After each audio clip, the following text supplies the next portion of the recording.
লক্ষ্মীপুরে অবৈধভাবে বানানো ভোটের ৬টি সিলসহ আটক ব্যবসায়ী ও জামায়াতের এক নেতার নামে মামলা দায়ের করেছে পুলিশ।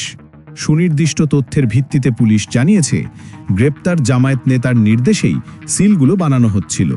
মঙ্গলবার ৩রা ফেব্রুয়ারি রাতে সদর থানা পুলিশ এসআই হুমায়ুন কবির বাদী হয়ে এই মামলাটি দায়ের করেন।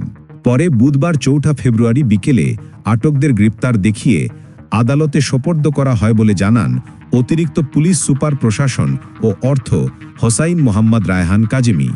গ্রেফতাররা হলেন সিলসহ আটক সদর উপজেলার টুমচর ইউনিয়নের ১ নং ওয়ার্ডের টুমচর গ্রামের সোহেল।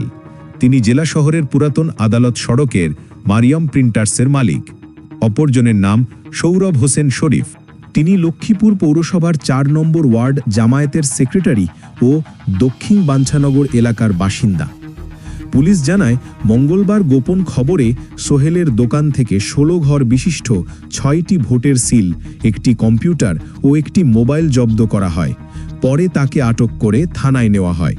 এই সময় সোহেলের দেওয়া তথ্য, কথোপকথন ও ভয়েস মেসেজের প্রমাণের ভিত্তিতে জামায়াত নেতা শরীফকেও মামলায় আসামি করা হয়। তার নির্দেশেই সিলগুলো তৈরি করেন সোহেল।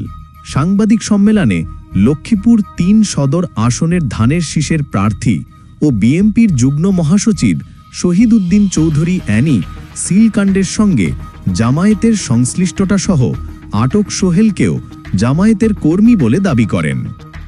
পরে পাল্টা সাংবাদিক সম্মেলনে একই আসনের দাঁড়িপাল্লার প্রার্থী ও জামায়াতের ঢাকা মহানগরী উত্তরের সেক্রেটারি রেজাউল করিম বলেন, সিলসহ আটক সোহেল জামায়াতের কেউ নয়, তবে তিনি সৌরভের ব্যাপারে কোনো মন্তব্য করেন নাই।